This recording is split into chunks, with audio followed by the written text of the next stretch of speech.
Audio Jungle.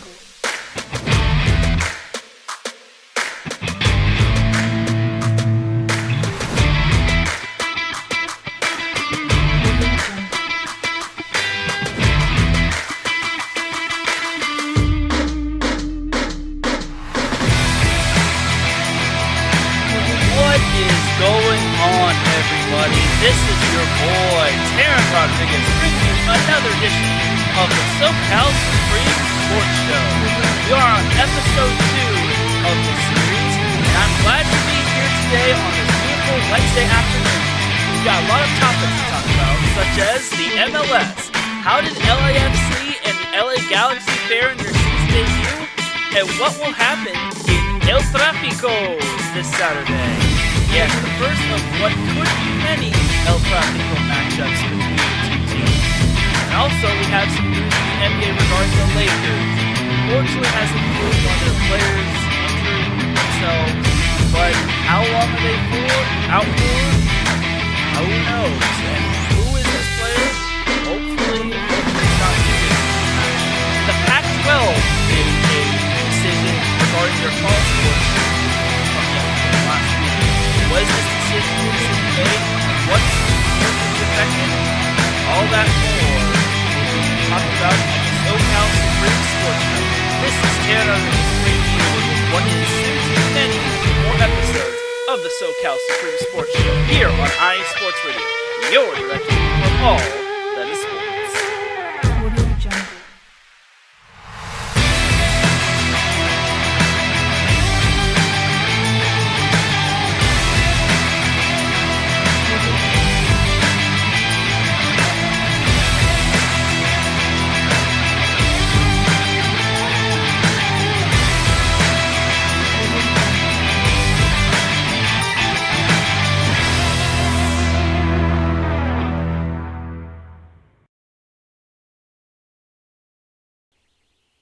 And welcome all, everybody, to the SoCal Supreme Sports Show.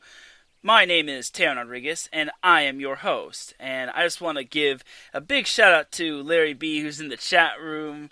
First one in the chat room. Hey, thanks for tuning in, buddy. He says he's loving the music, and it is game time. Hey, it is definitely game time as well. And I am happy to, like I said, I'm happy to be here on this beautiful Wednesday afternoon. If you're tuning in late, then kudos to you as well. And if you're tuning in on a replay because you're too busy, then kudos to you as well. But thank you, Larry B, for tuning in. Definitely appreciate your support and all that you do for iSports Radio. Without any further delay, let's get ill with that pill. Let's start off with the Los Angeles Lakers and their news. Every one of their players is in the bubble. However, Rajon Rondo, the Lakers' point guard, suffered I believe it was a hand injury, a thumb injury, wrist injury, and he is out for 6 to 8 weeks, which is kind of a bummer for the Lakers. Just when they thought they were out of the whole roster threshold or roster movement thing, they get this little injury where Rajon Rondo hurts his hand, which is kind of a bummer. It really is a bummer. And the reason why that's a huge impact is because Rajon Rondo is one of their players that has a lot of playoff experience and championship experience as well, having played with the Lakers' rival, the Boston Celtics. So losing him is kind of a blow, but the Lakers still have other good players that can take his place, such as Dion Waiters. Maybe J.R. Smith will play some of the point. Maybe LeBron will play the point. But Rondo does bring a fire and passion to the Lakers, so losing him is kind of big. So hopefully he does get back in time. I mean, he obviously won't get back when the relaunch happens, but he'll probably be back in the second round of the playoffs, if not the first round of the, or in the middle of the first round of the playoffs. So losing Rondo is a big bummer, but I think the Lakers will be fine. I mean, they have a lot of depth on their team in terms of talent, and I think losing Rondo might be it hurts them slightly, but to me, maybe Rondo will be like a second coach. He'll obviously be cheering from the sidelines, but I think the Lakers will be fine. I think the Lakers will be just fine in terms of going into the NBA relaunch. And again, LeBron is on a mission. If any of you saw his Instagram post of him coming out of the crystalic chamber, then I definitely got hyped up after seeing that. I was like, oh boy, LeBron is in Zero Dark 30 mode, and Larry B says Rondo is absolutely going to be coaching. Yes, and I love Rondo as a coach, and like I said, he brings a lot of fire and passion to the team. Like, he's a feisty competitor. Like, he's not going to back down from anyone, and that's why I love the Lakers signing him. Everyone thinks that Rondo is not as good as he was in the Celtic days, but to me, he brings experience and depth and just overall veteran leadership, and I think that's gonna be crucial once he comes back, and hopefully the Lakers will suffice without him, because they have not locked up the number one spot. They're pretty close to locking it up. They're knocking on that door, and they don't want the Clippers to get in, and that's their first game of the relaunch, which is against the Los Angeles Clippers, which is going to be in I believe it's 2 weeks from tomorrow. So I'm going to be really excited for the NBA relaunch. So there's that, and then the Clippers obviously made their way to the bubble. The Lakers and Clippers both made their way to the bubble. Obviously, they're not like having they obviously don't like the bubble, considering I think all the NBA players hate the bubble with how the food they're getting. But honestly, it's only for temporary. Like, they're not going to be living like this forever. So it sucks, but it is what it is. The health and safety is important for them. So the Clippers obviously made their way to the bubble as well. I don't think Kawhi Leonard was traveling with them, but that was because of a family issue. Hopefully everything is squared away with Kawhi. The Clippers obviously pose a big threat to the Lakers, but still, I think the Lakers have a very good chance. It's going to come down to those two. If neither one of those teams are in the Western Conference Finals, I don't know what to say. I would be flabbergasted to see neither one of those teams, one if not both those teams, losing in the Western Conference semifinals. And the Clippers and this to me is like the Clippers' best chance at making the Western Conference the Western Conference Finals, because they've been so snake bitten in terms of trying to make the Western Conference Finals. Like, they had they've had plenty of great chances and plenty of great teams, but they've just fallen flat on their face in the Western Conference semifinals. So this is the Clippers' chance to prove themselves and to step out of the shadow of the Lakers. So we'll see. We'll see how it goes. I really am excited for when the NBA comes back. Obviously, it's not just the Lakers and Clippers playing on the opening day of the relaunch. It's also going to be the Pelicans and the Jazz, two teams that are also scrapping their way to possibly make the playoffs this year. And for the Pelicans, Zion Williamson finally being healthy and the whole Pelicans team finally getting together again definitely helps them out. But the Jazz are also a contender as well. Not like a true contender, but a contender to make the playoffs. So also got to give a little bit of a get well soon to Russell Westbrook, as he tested positive for COVID-19. Russell Wilson is also a West Coast boy, having played at UCLA, so prayers up for you, Brody. That's Russell Westbrook's nickname, so so there's that, honestly. And I will have more NBA once the NBA season gets underway, and I'm really excited for it to come back. I really can't wait for the Lakers to get back to what they were doing, and I'm really going to be fascinated to see how Lakers-Clippers pans out, because that game could make or break either team's chances of being the number one seed. Obviously, there's not going to be any home court advantage, But if they're the 1 seed, they could avoid playing Denver, which also is a really good contender, having Luka Doncic. And that dude has lost a lot of weight and he's gained a lot of muscle. And he used to be one of the chubbiest players in the NBA. Not like chubby, but like kind of chunky, thick. I don't know. But now he's in shape. Like, he used to be that fat kid on the playground back in 3rd grade, but now he's a lean, mean fighting machine.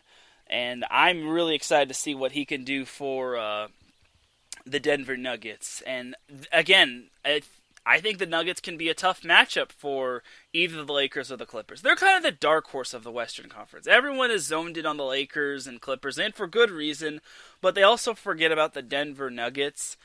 And with Luka Doncic being in the best shape of his life, NBA-wise, I think the Nuggets can creep up on whoever is the number 2 seed. Because obviously the Lakers or Clippers, whoever gets the number 2 seed, will win their first-round matchup. I don't see them losing in the first round. If that happens, then those 2 teams are heavily snake-bitten. And we still don't even know the playoff format. I still think the playoff format could be best of 7. It could be moved down to best of 5.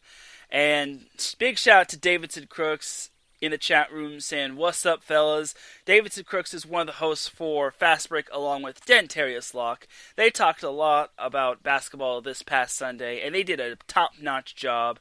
So great job to you, Davidson Crooks. I definitely am looking forward to Sunday when you talk more NBA with Dentarius. So thanks for joining me in the chat room, buddy. So anyway, back to the Denver Nuggets. And I kind of want your take on this, Davidson. Do you think the Denver Nuggets could pose a little bit of a threat to the Lakers or Clippers? I personally think they're a dark horse, but I also think they have the talent with Luka Doncic, and David Scrick says, "Thank you, sir." Hey, no problem, buddy.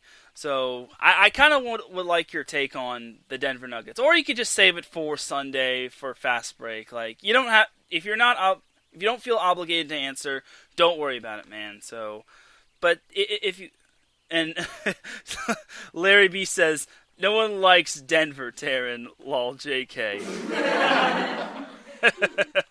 I mean, you're not wrong, Larry. I mean, Denver they're not really the team I'd pick to win the NBA Finals, but in the near future. I mean, no, but that's a little cold, Larry. I mean, let's be nice to the Nuggets. They're resurging. They haven't locked up a playoff spot, but we don't have to go there. I mean, Larry B says Lake Show, and he says this isn't the Denver show. Yes, Larry, this isn't. I know it's not the Denver show. It's the SoCal Supreme Sports Show. But you never know with the Denver Nuggets. They're probably the 3rd banana of the Western Conference. So we'll see how it goes. And David Sikrook says depends on Doncic. I believe he meant to say Doncic's health. So, I definitely agree with that. It definitely depends on the health of him and any of the other star players on Denver. And same can go for the Lakers and Clippers, depending on when the two face each other. So, we'll see how it goes for those teams. I still think it's going to be Lakers Clippers in the Western Conference Finals. Like, it just has to be. It just has to be. Anything other than that would be a total disappointment, and it would basically be LA shaming. But I could see the Lakers getting to the Western Conference Finals, especially if they're the number 1 seed. Because if you're the number 1 seed, you'll probably face the Houston Rockets, most likely if Russell Westbrook is back, as well as James Harden. Obviously, everyone knows that Russell Westbrook didn't travel with the Rockets, and I don't think James Harden traveled with the Rockets as well. So hopefully they do get them back for their sake. But honestly, I still think they're no match for the Lakers. Like they're basically the Rockets are basically a high school team. They have no player that's taller than 6'7". Like I said last week, Anthony Davis will probably just like hook shot over everyone, and I think it might get to the point where players on the Rockets may have to stand up on like players from the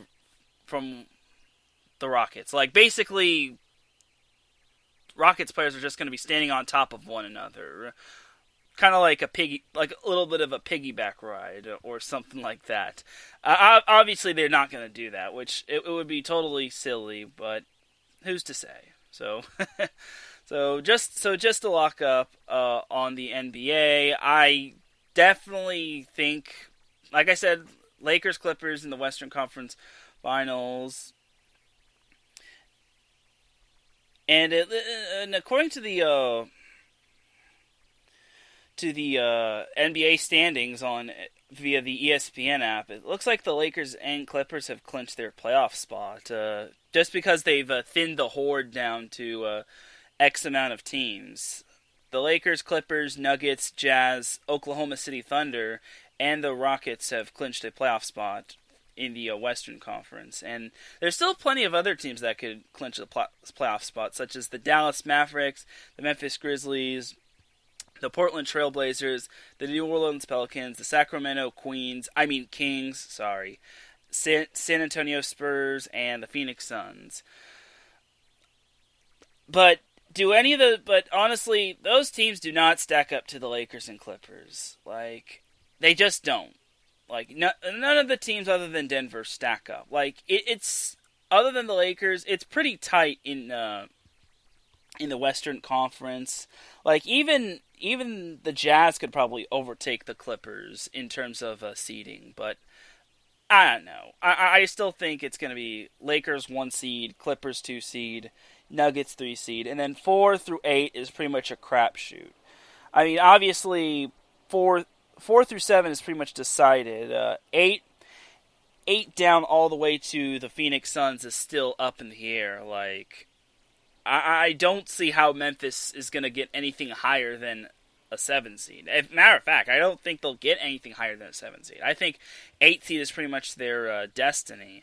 But I could see the Portland Trailblazers maybe giving the Lakers a little trouble. It all depends on if Damian Lillard gets hot like he did in that one game against the Lakers. But that one game against the Lakers where the Lakers pretty much played on Friday, that was following the tragic passing of Kobe Bryant, and that's another reason why I think the Lakers are still the favorite to win the NBA championship, because they obviously want to do it for Kobe, and LeBron's entering his I wouldn't say peak years, but he's not in his prime, is what I'm saying. Like, he's getting up there in age, and for his sake, he really wants to go out with another championship with the Lakers. So that's just me, but I really, that's probably my thing for the Lakers, and I still would not be surprised if the Lakers made the NBA championship. And even though people are going to say that there's going to be an asterisk in the NBA championship, I don't care. Like, this is basically like a relaunch /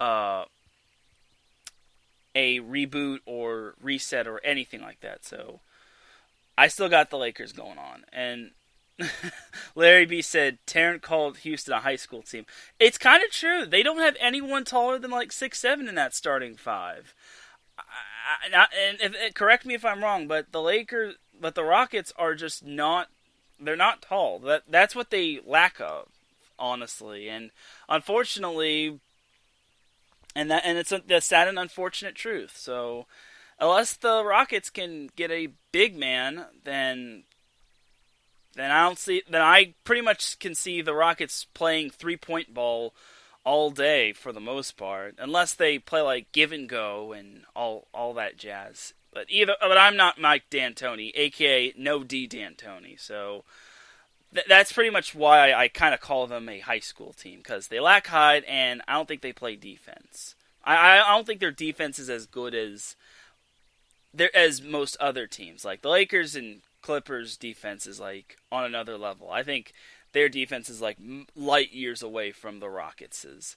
So, and that's not being disrespectful. So, I'm just saying. So like I said, just to close up on the NBA, I definitely can't wait for July 30th, which is 2 weeks from tomorrow. So, yeah, that's pretty much all I've got for the NBA. I mean, obviously I'm pro Lakers, but I want to give the Clippers a little love, because they're trying to escape the shadow of the Lakers, and they obviously don't want to play little brother to them anymore. So they're doing all they can with Paul George and Kawhi Leonard and Lou Williams and all that jazz. But obviously, I see the Lakers winning the whole thing. But we'll have to see. We'll have to see. I think that first game is going to be a great precursor to what the relaunch has to offer. So we'll talk more NBA once the season gets relaunched. So now let's go off to. I'm going to actually throw everybody a curveball. I'm going to go to the MLS. Let's talk MLS action. So LAFC and LA Galaxy kicked off the MLS's back tournament with their games on Monday. LAFC played the Houston Dynamo, and the LA Galaxy played the Portland Timbers. LAFC tied with Houston 3-3. Now, here's the deal. I actually was intrigued by this game. I actually saw it on my timeline, and I also got to see a little of it. And Larry B says Galaxy. Hey, I'm Galaxy as well. So, so here's the thing about the LAFC and Houston matchup. I was a little concerned about. Yeah, Larry B says, and we lost. I'll get to them in a little bit. But for right now, LAFC versus Houston, I was a little concerned about LAFC and how they played in the first half against Houston. They allowed 3 goals in the first half, and it's like, isn't LAFC the team that was the number 1 seed last year? I mean, I don't know. Like, they were down 3-1 in the first half. Bradley Wright Phillips scored their first goal in the first half, assisted by Diego Rossi. But they gave up 3 goals in the first half. And like I said on Twitter, I was live tweeting the event, or live tweeting the game. At least LAFC didn't have to face the worst lead in soccer, being 2-0, which I'll be talking about that in a little bit. So the Houston Dynamo were up 3-1 on LAFC, and I was like, is LAFC for real? Like, did they leave their defense in Los Angeles? So, I won't forget about Vela. I won't forget about Vela. So apparently LAFC actually decided to show up in the second half, and they played well. And Diego Rossi scored his first goal of the season, the 63rd minute, and then Brian Rodriguez, who is not related to me, scored his first goal of the season in the 69th minute, and eventually the LAFC played the Dynamo to a 3-3 tie. So I was kind of impressed with how LAFC turned it around in the second half, but I kind of wonder, where was this LAFC team in the first half? I'll give LAFC the benefit of the doubt in the first half. It's the first game of the season. Everyone's going to have pregame jitters. Maybe the Houston Dynamo had pregame jitter or post-second half jitters in the second half, where they were like, oh, we're up 3-1. We're good. And then the second half happened, and LAFC started to show up. So it's like, okay. So I'll give LAFC the benefit of the doubt, and I'll cut them a break where they basically just had a sloppy first half. And again, that could be, it happens. Like, season openers happen. Everyone is human, and it's the first game of the season for everybody. And it's a different tournament format as well. It's a tournament, so we can't really fully blame everything on LAFC in the first half. So kudos to LAFC for digging themselves out of that hole. They are currently tied for second place in, I believe it's Pool F with the Houston Dynamo. So good work to LAFC. Now for the second game being LA Galaxy versus the Portland Timbers. And unfortunately, as Larry B said, the Galaxy lost to the Portland Timbers 2-1, which is kind of disappointing. The first half was quite intense. There was no one scored. It was a 0-0 first half, but the Galaxy had their opportunities. They were knocking on that door, but unfortunately, nothing brewed for both teams. Both teams played some pretty good defense, honestly. However, the second half came and Portland scored goals from Jeremy, I'm going to butcher his last name, Ebo Bise? That's probably wrong. And then their second goal came from Sebastian Blanco. And suddenly Portland was up 2-0. And I do remember this. The Galaxy did score a goal from Gordon. Unfortunately, it was waved off due to offsides, and that pretty much described the LA Galaxy's night in a nutshell, or the second half in a nutshell. They had a goal which could have made it 2-1, which could have brought the game a little closer, but it got waved off due to offsides, which that's the worst thing that could ever happen to a team. You get a goal and then suddenly it says, "Oh, you're offside. Sorry." So it was unfortunate for the Galaxy for that to have happened. So too bad. But the Galaxy did preserve end the shutout as Javier Hernandez scored in the 88th minute. Unfortunately, it was pretty much too little, too late at that moment. And also, Portland's Dario Suparic got a red card in the 75th minute, which basically gave the Galaxy a big glimmer of hope. And then the Galaxy getting that goal, I think that 4 or 5 minutes after the red card from Portland, they basically their goal got waved off, which was very sad. It's that. That's that's the Galaxy's. That was the Galaxy's second half in a nutshell. Again, I'll cut the Galaxy a break. I think the Galaxy are much better than what the second half showed. Obviously, again, it's only the first game of the season, and obviously things happen. They'll be fine. I think they'll be fine going forward. So their next game is on Saturday, and hey, Marcus looks great. Jumped in the chat room and said, "What up, Teran? Hope you have a great show." Hey, thanks, Marcus. Definitely appreciate that. So anyway, back to the Galaxy's next game. The Galaxy's next game is Saturday, and it's against LAFC, meaning one thing: it's El Tráfico. Yes, El Tráfico. I am really looking forward to that game, and luckily I have work off, so I might be able to see it. And Larry B says, it was cool having Zlatan for a while until he went to Italy. Yeah, that was tough for the Galaxy, having Zlatan go to Italy, but he's out there doing bigger and better things, and we wish him the best.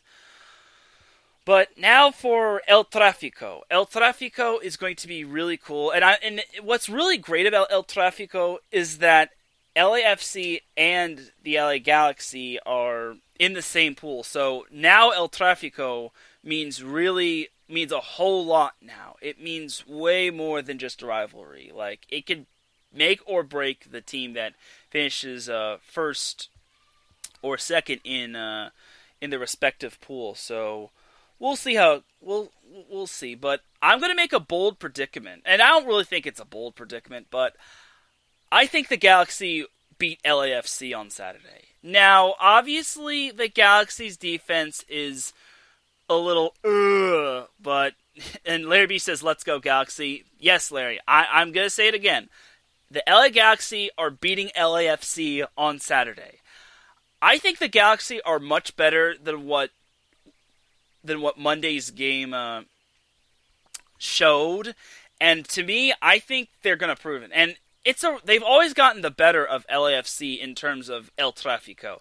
The only time was that they lost to LAFC was in the playoffs last year, but LAFC was just on its A game, and the fact that the Galaxy got to the quarterfinals was quite astounding as well. So I think the Galaxy beat LAFC on Saturday, and I know it's not a bold prediction, but it's still you when it comes to rivalry games throughout the records. Like, I definitely think the Galaxy have what it takes.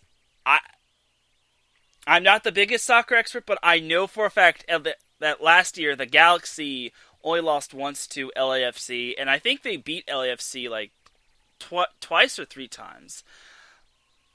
But for the most part, I like LA Galaxy against LAFC on Saturday. If I had to predict a score, I'd probably say like maybe 3-2, something like that, if not 2-1. I think it's going to be close. It's going to be close for the most part. Heck, it might even be decided in extra time. So we'll see how it goes between those two teams. I'm really excited for El Tráfico. Hopefully, the Galaxy actually decide to show up to that game. I mean, if LAFC shows up in the first half, then that's cool as well. But I'm confident the Galaxy can take that game. And it's nothing against LAFC, but I just think the Galaxy have just had a leg up on LAFC for the most part. So we'll see how it goes for the Galaxy. Their defense is going to be the reason why I think the LAFC is going to put two goals on the Galaxy is because the Galaxy's defense is a little like everyone keeps telling me, oh, the Galaxy's defense is pretty flimsy, and I agree. The Galaxy's defense is a little but honestly, when it comes to LAFC, something definitely makes the LA Galaxy tick. That makes them say, "Oh, we're facing LAFC. We're not going to let these guys rule the rivalry. We run El Tráfico." So that's why I kind of have the Galaxy beating LAFC. Who knows though? It's a rivalry game. You got to throw out the records and you got to throw out everything, and especially since it's so early in the season. It's early in the season, and it's an early season tournament, so we'll see how it goes for both those teams. I am excited. It is going to be on ESPN, and I'm definitely looking forward to it. It's 7:30 p.m. Pacific time start time, so if you're on the East Coast, I feel bad for you, honestly, but who knows? So that's kind of my whole little soccer spiel. I know I'm not the biggest soccer expert, but I definitely want to give the LA Galaxy and LAFC some love, just because they're Los Angeles as well, and they're Southern California as well. So that's kind of my little spiel about those two soccer teams. Like, if you're looking for a true soccer expert, the one you want to go to is Gabriel Montoya, who hosts the Soccer Scoreboard show, and he does a top-notch job with that show as well. And Larry B's pretty solid when it comes to soccer as well. So, like, I'm just a charlatan in terms of MLS and soccer and all that. But that's kind of my little end for the MLS. We're actually going to take ourselves a quick commercial break. When we get back, we're going to be discussing more Los Angeles pro sports teams, and we'll also be discussing what the Pac-12 has done in terms of their fall sports in 2020. You are listening to the SoCal Supreme Sports Show here on IE Sports Radio, your direct feed for all that is sports.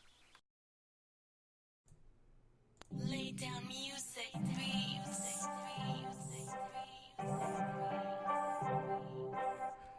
Hey, what's up, BS3 sports fans? If you love listening to the BS3 Sports Show, check out the weekend wrap-up every Monday at 12:15 Central Time, 1:15 Eastern, recapping the weekend in sports like you never heard it before. Comedy, interactive chat room, it's a must-listen. Weekend wrap-up on Spreaker.com, part of the X Squad. Check it out. You won't be disappointed.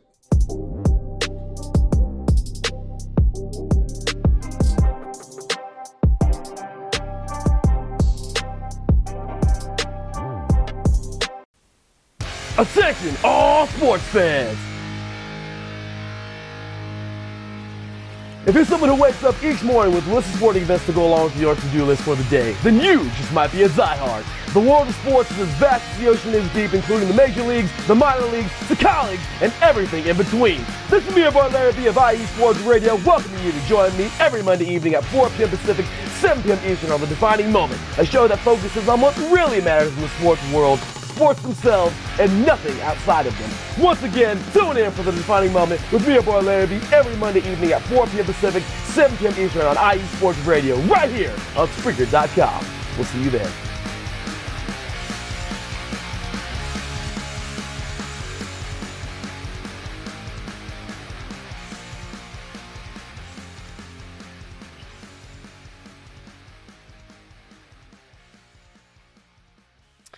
And we are back to the SoCal Supreme Sports Show. Definitely check out The Defining Moment with Larry B. He does an absolute amazing job with that show. Definitely also check out the 6-year anniversary show as well. Definitely a great show overall. I make a little bit of a guest appearance. And also, there's this amazing interview with Larry B and someone else. I'm not going to spoil who it is. Like, y'all can go check it out yourself. Definitely log on to Spreaker.com, go to the 6-year anniversary show, and tune in for the whole shebang. Also, definitely got to give a shout out to Ben Sutterth and BS3 on surpassing 600 subscribers on YouTube. So, big ups to Ben and BS3 Radio. I definitely highly recommend checking out their shows. They have a lot of great shows, especially with what Ben puts out in the weekend wrap-up show.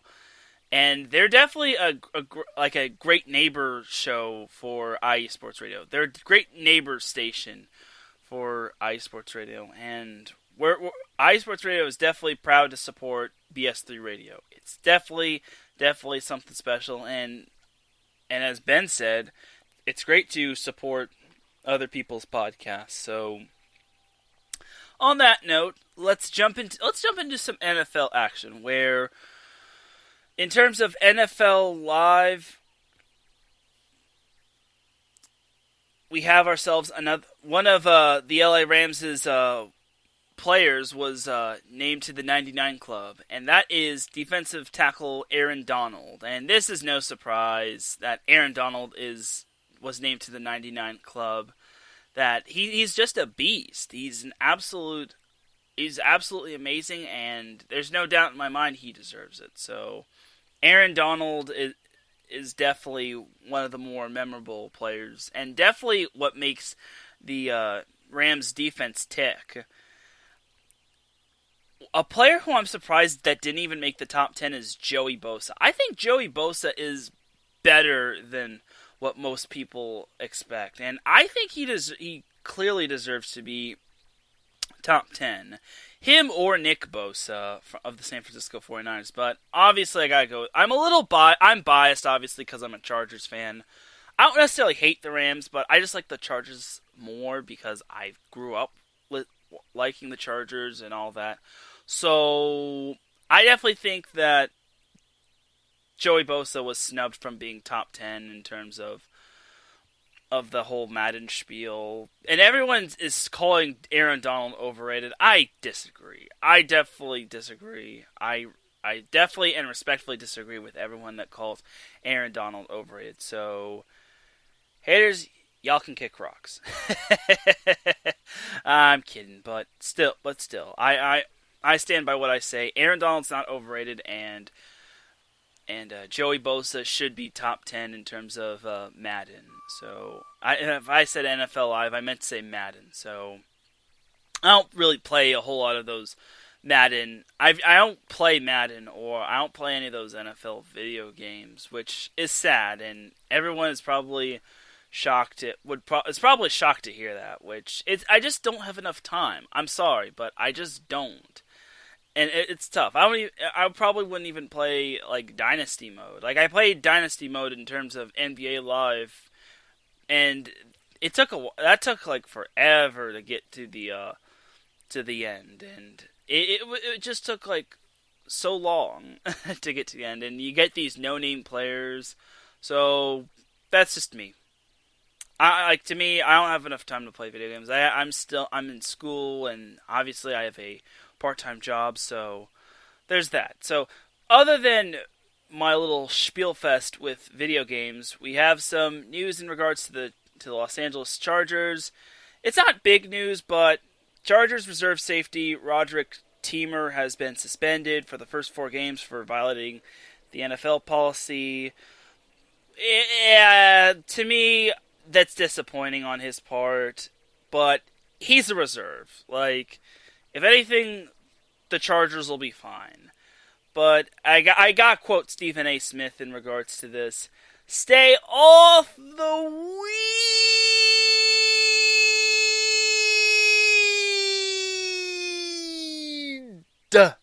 Sorry, I had to. Like, you have to admit, for those that do listen that know Stephen A. Smith, he definitely loves to say stay off the weed. So, but for real, kids, don't do drugs. Otherwise, you'll get suspended without pay. So, anyway, I do also want to talk about the Chargers offensive line, the potential offensive line for the Chargers this year. And I think the Chargers offensive line, if healthy, can do well and protect Tyrod Taylor. Yes, it's pronounced Tyrod, but I'll probably still call him Tyrod.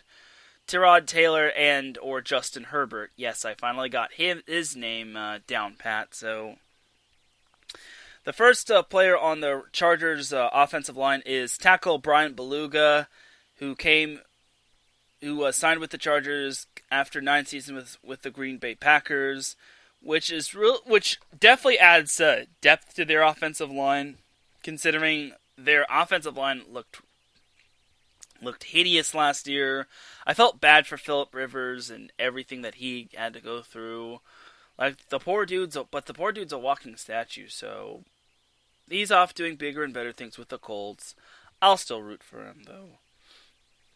So anyway, there's Brian Beluga, and he's made 111 starts, and he's appeared in 115 regular season NFL games, and he started 13 playoff games, including a victory in the Packers' most recent Super Bowl win. I believe that is Super Bowl 45. So good on Brian Beluga. And he will be reunited with offensive line coach James Campen, who also enters his first year with the Chargers. So good. So big ups to Brian Beluga.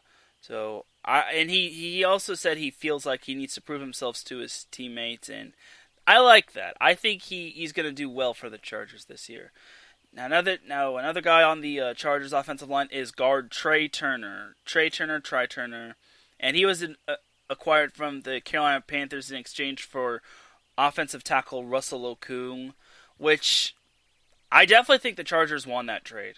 I honestly think they do. Nothing against Russell Okung. I liked Russell Okung, especially when he said he was from Wakanda Tech, if y'all know where that's from. So I just think Russell Okung was just injury prone. I think Trey Turner's definitely going to make an impact with the Chargers, and he's made the Pro Bowl in the past 5 seasons, and he's made 80 career regular season starts, and he even started in Super Bowl 50, where the Panthers unfortunately lost to the Broncos. And he's no stranger when it comes to blocking explosive running backs. And I think and with a running back such as Austin Eckler, it's definitely going to benefit the Chargers offensive line. And you also have to remember, Trey Turner came from the Carolina Panthers, where he helped Christian McCaffrey accumulate 2,392 yards of scrimmage, which led the NFL. And also Christian McCaffrey had 116 catches, which is definitely significant for McCaffrey as well. And remember, the Chargers have Austin Eckler, who was second in terms of receptions last year from a running back with 92. So I'm glad Trey Turner came to the Chargers, and he's definitely going to be an asset to helping block for Eckler. And with how Eckler got paid this past offseason, I think Trey Turner is going to be a key piece. And again, it all depends on if they're healthy or not. Like, if healthy, the Chargers are a pretty darn good team. And you could say that about a bunch of other teams, but it's just that the Chargers are the most snake-bitten team in terms of injuries. So there's that. So continuing on with the Chargers offensive line, Mike Pouncey is the center, and he's a returning player for the Chargers. Unfortunately, his season was cut short in Week 5 due to a neck injury, but he said he feels great after the surgery, and I think Mike Pouncey is definitely going to do wonders for the Chargers. So hopefully he stays healthy. Again, he stays healthy. The Chargers offensive line is fine. Next we got guard Dan Feeney, who is set to start his 4th season with the Chargers, and he started all 16 regular season games in 2018 at 19 at left guard, and dating back to 2017, Dan Feeney has started the last 41 games more than any other Chargers offensive lineman, and in 2018 he was the only Charger to play 100% of the team's offensive snaps, and he played 97.2% of the Chargers' snaps, which is really cool. Snaps offensively, so which obviously we're talking about the offensive line. So I think Dan Feeney is definitely also makes a great impact for the Chargers. Next we have tackle Trey Pipkins III. Pipkins received valuable reps toward the end of the 2019 season, which was his rookie year, and I think that could possibly be he could use that as a springboard going forward to 2020. And he is a 3rd-round pick from Sioux Falls, and he got a majority of his field work against AFC opponents, and he played 91% of the snaps in a Thursday night game against Oakland, which the few Chargers fans probably don't want to talk about that. And his first career start came against the Kansas City Chiefs in Monday Night Football, and obviously we know how that went. The Chargers have a lot of work to do. To me, I think the Chargers' goal this year, in terms of a successful season, would be playoffs. I mean, unless, of course, they pull what the San Francisco 49ers pulled, I don't think the Chargers will see Super Bowl. I want to believe they can, but Tyrod Taylor making his start at quarterback in his first year doesn't really spell Super Bowl. Maybe in a couple more years. And then obviously with Justin Herbert, he obviously wants to get reps. And he could possibly get reps with if Taylor struggles. And then the Chargers also have Easton Stick, and he came from one of the best FCS schools, which was North Dakota State. Correct me if I'm wrong, Larry B, but I'm still trying to learn my FCS schools. I can't wait for 3 and Out College Edition, if we get a 3 and Out College Edition, which I'll be talking about a little later. Now, anyway, continuing on with the Chargers offensive line, we have tackle Sam Tevy, who enters his 4th season, and he started 29 games over the past 2 seasons, and he pretty much started at right tackle, and he was a 6th-round pick out of Utah. Shout out to the Pac-12. And he was a candidate to move to the left side in 2020. And he's got good, and according to Tom Telesco, Tevy has very good left tackle feet, which is cool. So hopefully we do get to see him healthy for the most part. And Larry B says yes, he came from North Dakota State. He was the quarterback right after Wentz. So I'm actually quite proud of myself for knowing that Easton Stick went to North Dakota State, and I'm glad I got it correct because I mean I'm not the biggest FCS college guy, but I'm still learning. I'm still learning my FCS schools, FCS and FBS, and I know the difference because FBS is the one with like the Power 5 conference schools, because FBS comes before FCS in terms of alphabets, and B comes before C in the alphabet. So for those of you that get the FBS and FCS confused, just remember, B comes before C in the alphabet. And that's history with Teran. Thank you very much, everybody. Now back to the Chargers offensive line. So after Sam Tevi, we have tackle Trent Scott, and he is an undrafted free agent who is from Grambling State, and he enters his third year with the Chargers, having started 9 games in 2019. And he started the first 7 games because Russell Okung was injured, and I think it was because of his lung and all that. That was a scary situation for Russell Okung. Not even Wakanda Tech could have prevented him. So he played 100% of the snaps in every one of those contests but one, so that's cool. And Larry B says, I wish the FBS had the FCS playoff bracket. I agree, Larry B. I couldn't have agreed with you more.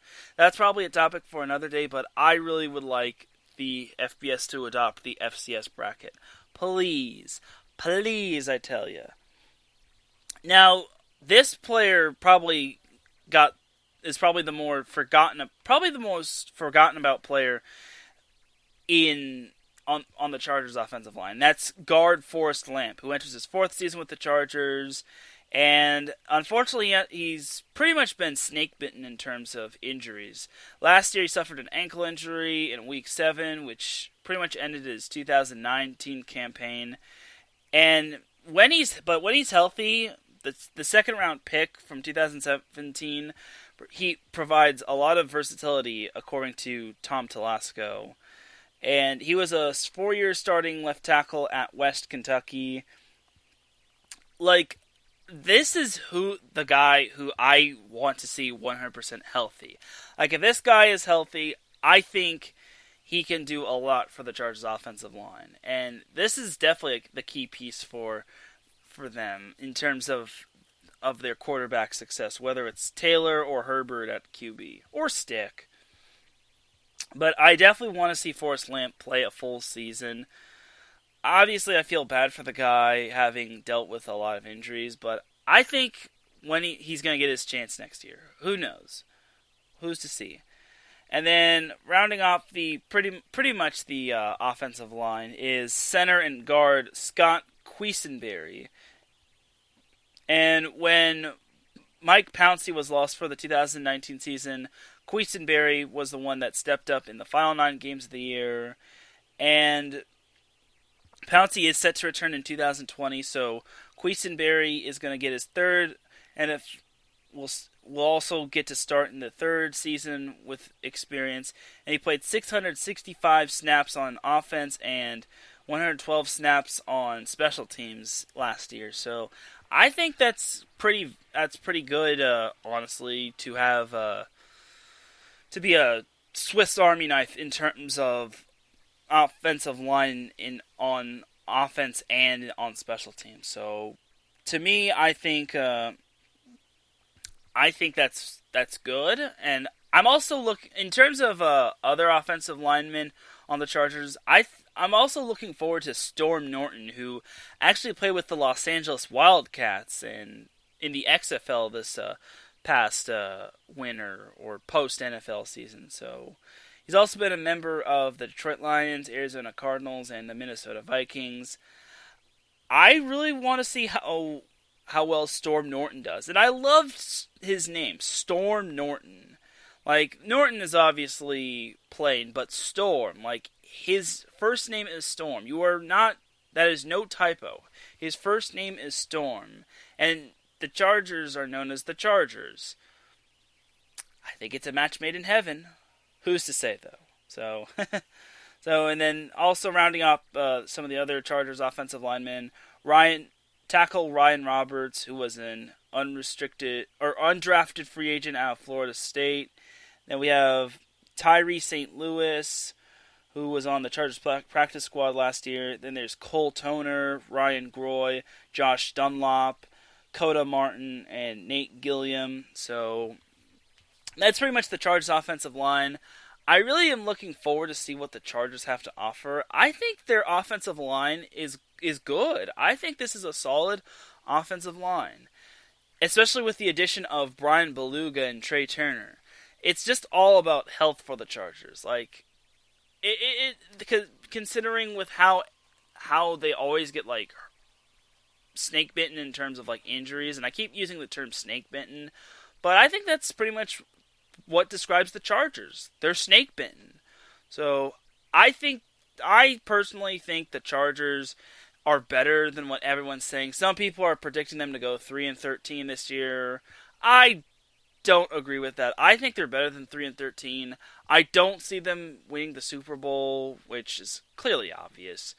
But who's to say? Like, this is the Chargers we're talking about. They're a frisky team. Whenever people expect them to do bad, they always end up doing good. Whenever the Chargers end up getting praise of possibly being a potential Super Bowl contender, the Chargers wind up laying an egg.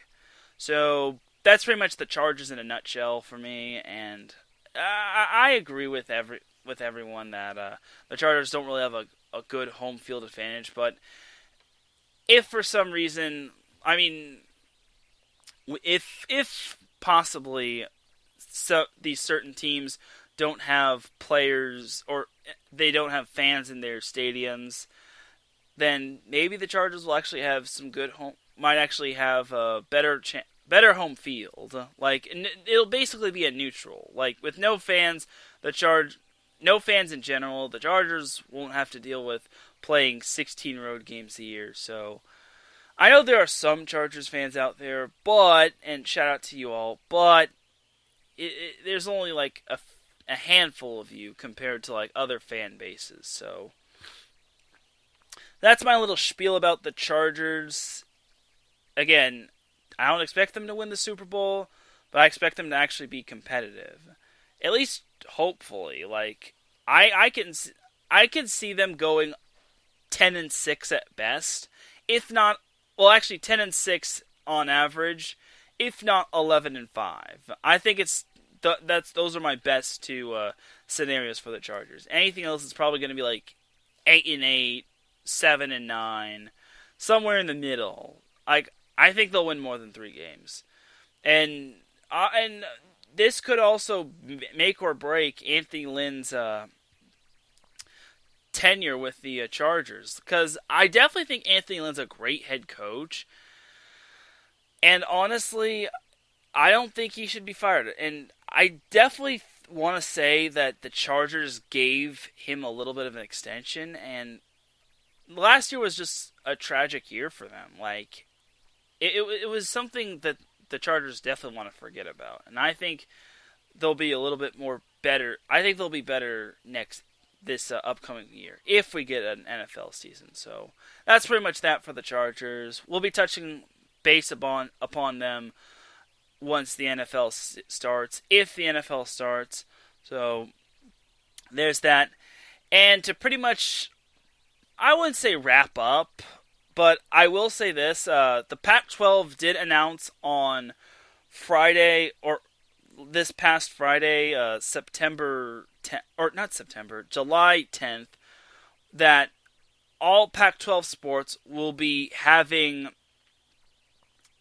conference games only. No non-conference games.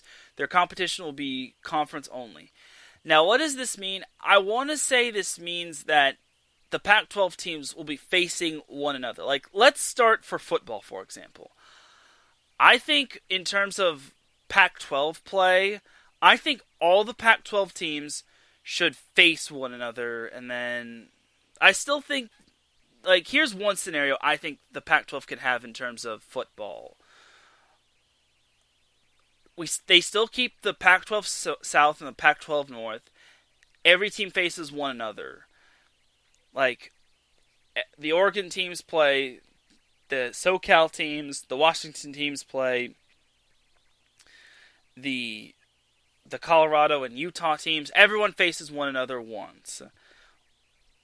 that's my little scenario. Everyone faces each other once, and then the winner of the Pac-12 South and the winner of the Pac-12 North face each other in the Pac-12 championship game, where the winner wins the Pac-12 altogether. So that would be my spiel. Just keep the Pac-12 South, and then have everyone face one another, and then the winner of the South and the North just face each other in the Pac-12 championship.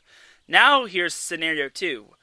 Dump the Pac-12 South and North altogether and just have one big old Pac-12 and basically have a regular season, basically make the regular season matter, and then basically make the second place matter, where it's just one big Pac-12 conference. And the same could be said for the Big Ten as well. I think this could probably be a likely scenario. No Pac-12 South, no Pac-12 North. Everyone faces one another. The top 2 teams in the Pac-12 face each other in the Pac-12 championship game. Maybe they'll play a factor of home field advantage, but obviously I think they'll keep it at a neutral site, unless of course a certain team who wins the Pac-12 or that's playing in the Pac-12 championship plays at the said controlled site. Like if the Pac-12 championship is going to be at Oregon, and then Oregon and USC win the are the top 2 teams from the Pac-12, I think it would basically be Oregon getting the home field advantage, and we still have to factor in that Oregon and all the other Pac-12 schools might not have fans at their games. So, if anyone is confused about my scenarios, just let me know. But I think the first one kind of makes more sense. Just everyone faces one another. They keep the Pac-12 South, Pac-12 North, and then the winner of the Pac-12 South and the Pac-12 North face each other in the Pac-12 championship. The second scenario is a little too confusing. Just too confusing, and it doesn't really make sense because you could only place top 2. A third and unlikely scenario would be extend the Pac-12 championship or into like a Pac-12 playoff, where the top 4 teams make the Pac-12 playoffs, and then one faces 4 in a semifinal, and then 2 versus 3 in another semifinal, and then the 2 teams face each other in the Pac-12 championship, and whoever wins that wins the Pac-12 tournament or something like that. But I think that's adding too many games because there are a whole lot of Pac-12 teams, and I think that would kill the purpose of reducing games. So I don't know. I think the first scenario is the likely one, where they keep the South and the North, and it's basically whoever wins the South and the North play each other just like the old times. And again, if you're confused, then just let me know. Hit me up on Twitter. So now for other sports, for volleyball and soccer, would all the Pac-12 teams? This has been the question that I've been asking for forever and ever. What is going to happen with the Pac-12 teams in like volleyball or soccer or any of that jazz, or possibly in like the winter sports? So, say in volleyball, Stanford and Washington played each other one time last year. They didn't play a second time. I really would have liked to see those 2 teams play each other a second time, especially since Stanford didn't have their star player being Catherine Plummer. But in terms of like volleyball and other sports, since there's not going to be any non-conference games, would all of the Pac-12 teams face each other twice? And that would mean facing every team. Every team faces one another. And it goes without saying, Oregon, Oregon State, USC, UCLA, Washington, Washington State, Colorado, Utah, Cal, Stanford, You get the picture. You get the picture.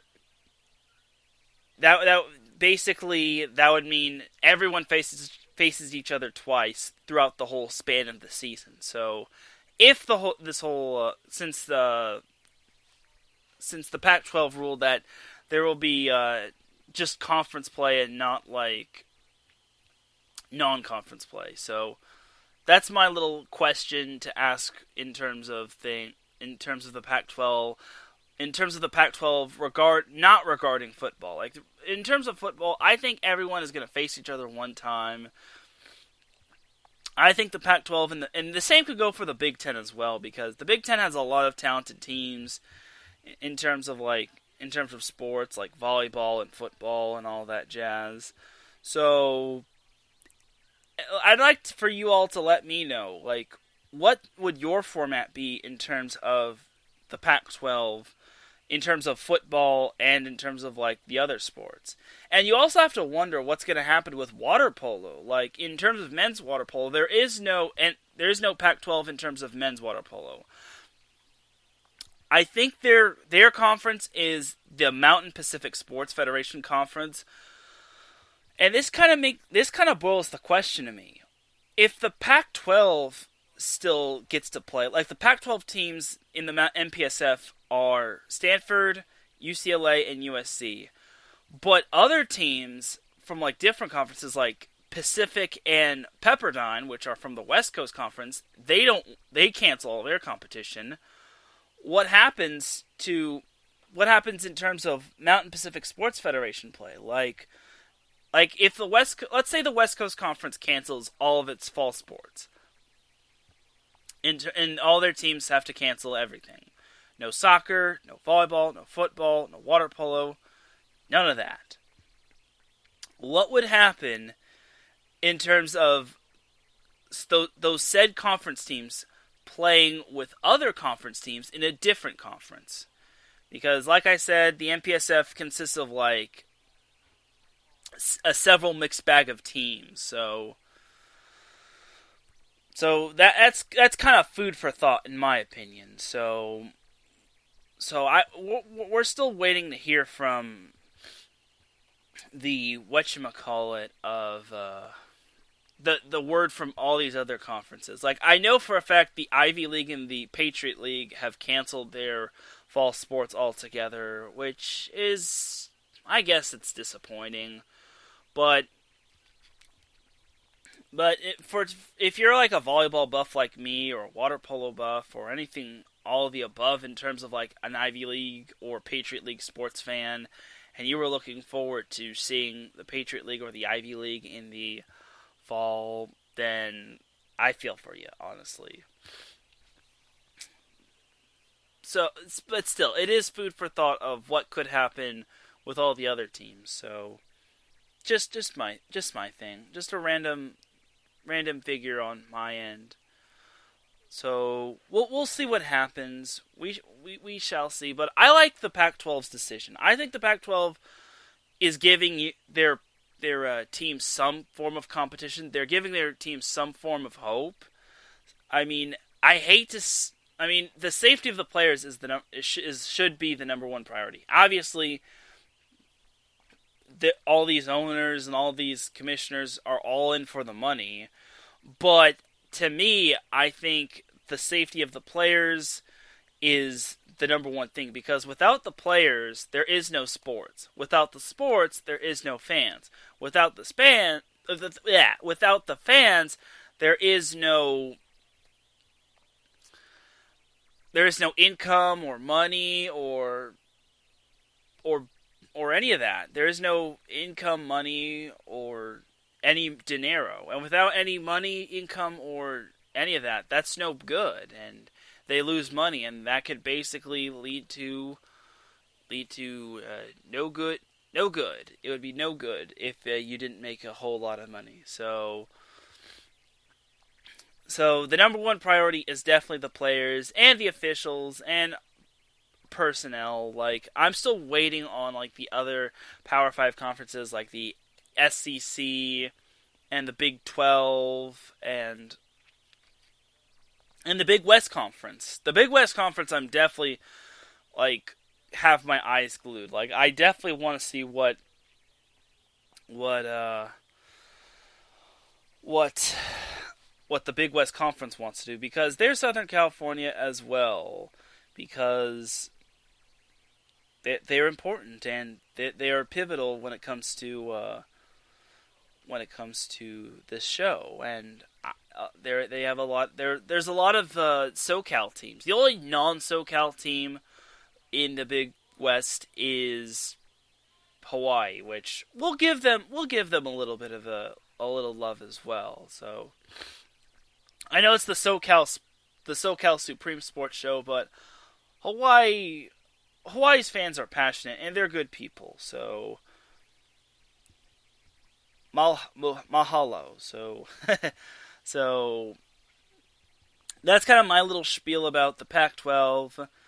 Again, I think they should still keep the whole Pac-12 South, Pac-12 North thing, and then every team should face each other one time, and then they should keep the whole Pac-12 tournament, or Pac-12 championship, where the winner of the South and the winner of the North face each other, and then whoever wins gets the whole shebang.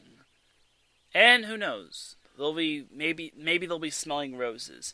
Speaking of the Rose Bowl, the Rose Parade has been canceled this year because of COVID. I think that's a little too,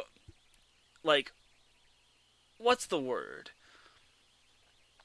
A little too all of a sudden, because I think there's still 170 plus days until the Tournament of Roses Parade. So I think they jumped the gun with canceling the Rose Parade a little too early. But if it's for the best in terms of safety, then so be it. So we'll see. We shall see. And for the most part, I think. Well, actually, no. There is one more thing that I need to talk about that I don't think a whole lot of people are going to care for, but it's the high school sports. The CIF Southern Section Commissioner Rob Wigod hinted that the 2020-2021 sports season might not start on time. Now, how do I know that? Well, I know because Rob Wigod was actually a guest on AM 570 with Fred Rogan and Rodney Peete during their lunchtime radio show yesterday, and Rob Wigod gave the indication that the 2020-2021 high school sports season that is scheduled to start in the fall in late August, which would include football, could be pushed back several months because of COVID-19.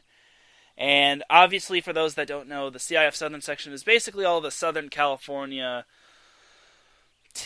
Southern California teams, high school teams and all that, like Loyola of Los Angeles, Miracosta of Manhattan Beach, and then there's also the Orange County schools as well, like Mater Dei, St. John Bosco, you name it. So, for those of you that did know, the CIF Southern Section had to pull the plug on all the spring sports, which was sad, and it was the first time the CIF Southern Section finals had been canceled since World War II, which is quite surprising. So here's what Rob Wigod had to say. I know a lot of movement was expecting a sports season to come up in August and September, etc., but I don't think anyone realistically can see that happening, and therefore it will be their discussion to continue those kinds of things. That is kind of a dark omen for what could happen in terms of the high school sports season in the fall. Because the 3C2A, the California Community College Athletic Association, pretty much has moved all their fall sports seasons to the spring. They've adopted a new plan. Everything is now going to be played in the spring. There's going to be an early spring and a late spring. I think the early spring sports will consist of I have the list right now, and this is courtesy of the 3C2A. The early spring sports will consist of basketball, cross country, football, women's golf, soccer, women's volleyball, water polo, men's and women's, and wrestling. And then the late spring sports. Oh, well, actually, no. The early spring sports will start their first practice on January 18th. And then their competition start date will be on February 5th, 2021.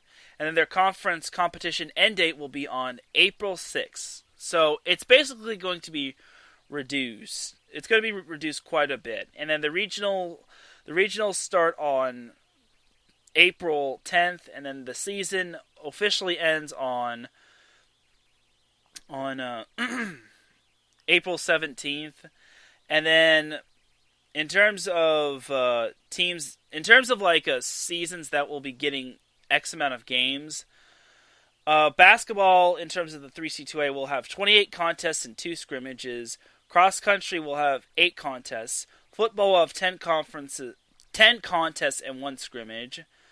Women's golf will have 19 contests. Soccer will have 22 games. Women's volleyball will have 24 dates. I like how they put dates instead of games. But I think that could include tournaments or forest play or forest tournaments or all that. Water polo will have 18 dates. That also could include tournaments and all that. And then wrestling will have 15 dates, which could be meets. I mean, I don't really see a whole lot of wrestling teams, but hey, kudos to you if you're a junior college team and you're fielding a wrestling team. So that's pretty cool. And now for the late spring sports. The late spring sports will consist of badminton, baseball, beach volleyball, men's golf, softball, swim and dive, tennis, track and field, and men's volleyball. In terms of those sports will all be late spring sports, and their practice date will start on March 27th, and their competition start date will start the day of the early spring sports as regional start date.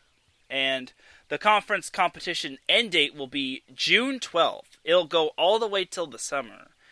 And then the regional start date will be on June 16th, and then the season will end on June 23rd. So basically, it's going to be, everything is basically pushed back into the spring, and then it's going to be a long spring sports season. Which kind of makes you wonder, what's going to happen with all the dual sport athletes? This is another food for thought thing.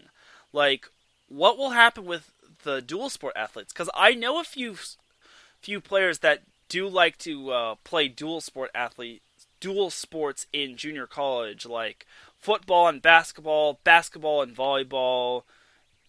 I think there's soccer and basketball. I think that's a thing. Maybe soccer and softball, baseball and football. Even though I don't think that could be a thing. But I think everyone's getting the point. What's going to happen with the dual sport athletes? It's going to be pressuring on them because they're going to have to pick one or the other. And if they want to commit to continuing to play, this could actually hurt them in continuing to play 2 sports in college going forward at the 4-year level. So we'll see. So as for the maximum and minimum number of contests, dates, and games, badminton will have 19 dates, which will pretty much include games and tournaments and all that. Baseball will have 40 games and 2 scrimmages. Beach volleyball will have 12 dates. That could also include tournaments and probably three team meets. That's meet. 3-team meets. Men's golf will have 19 contests.